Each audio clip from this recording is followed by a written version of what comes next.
Welcome to the Slop Temple. We pray this video helps. You start by getting your source ready. Open the CSV or Excel and inspect headers so Access can map fields automatically. Once done, create the target table structure in Access or plan to let the import wizard create it for you. This prevents unwanted data type changes.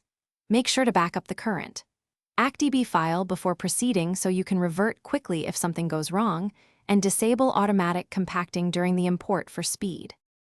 You now perform the import through external data.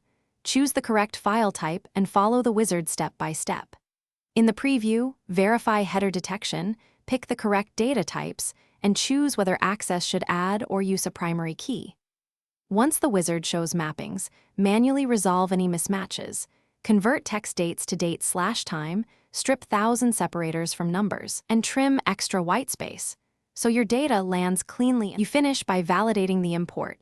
Run counts, look for nulls, and sample joined rows to ensure relationships behave as expected. Once satisfied, add indexes and enforce relationships, then compact and repair the database to restore performance.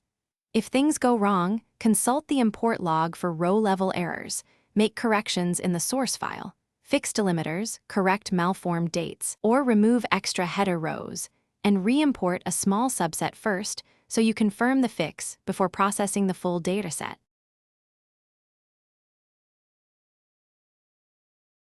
Thanks for watching.